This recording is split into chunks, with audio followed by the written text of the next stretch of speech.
আমি খুব সাধারণ মানুষ, তবে আমি যেদিন বাজার করি সেদিন মাছ করতে সাহস পাই না। আমার খুব অনেক হরান লাগে আর কি মাছ করতে গেলে।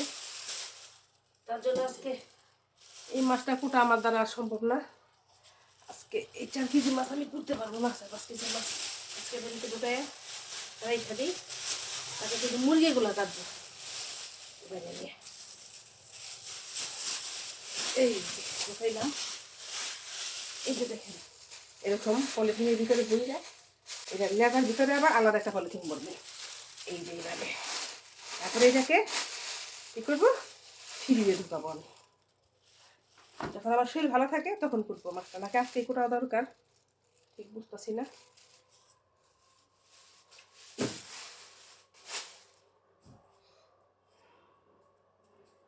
মুরগিগুলো তো করতেই হবে অবশ্যই, ইসা মাছগুলো কোটা সম্ভব না। ইসা মাছগুলো ফ্রিজে ভরি,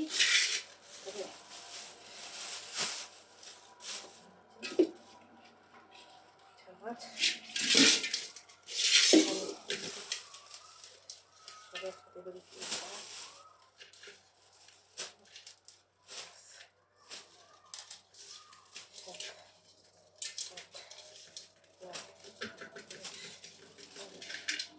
বারোটা মাছ,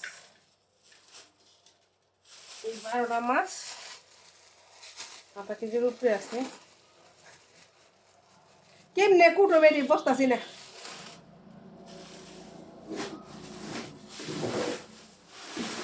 আজকে মুরগি কাটো, মানে এত বড় মাছ তো ফিরে জানা মাছ বানাবো। মুরগি ভাবে আনেন কে ড্রেসিং করে আনেন? ড্রেসিং করে না বাজারে, ভিডিওতেছে সামনে আইস না।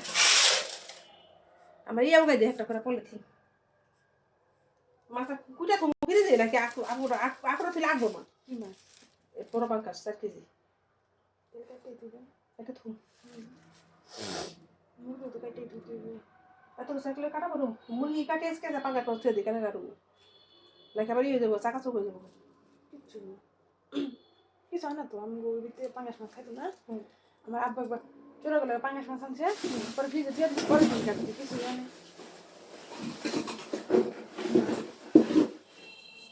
আনা ডোবা খেয়ে দিই না, জল খাবো তখন কাটাবো। দেখতে এসে কয়টা বাজে আপনি ভিডিও করতে? দেখতে এসে কয়টা? ওই যে মোবাইল ফোনের কাছে তো না না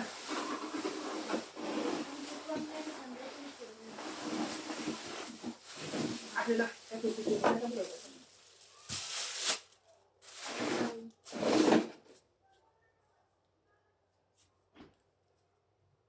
বাজার করলেও সমস্যা বুদ্ধি পাই না। পাঙ্কাশ 700, এই যে দেবেন কাগজ তো এগুলো আলাদা ফেলে হয়ে গে ফেলে তারপরে মাছ মাংস নিয়ে বুড়ি গে তো ওটা দো ওটাও দো বড়টা আলু তো একটা বিভিন্ন কথা করি আলু খেতে দিতে দেবো ফিরে তো আলু বলো না কাটা দো ভিডিওটা কাটা দো ভিডিও বলা হয় মাঝখানটা এটা দিয়া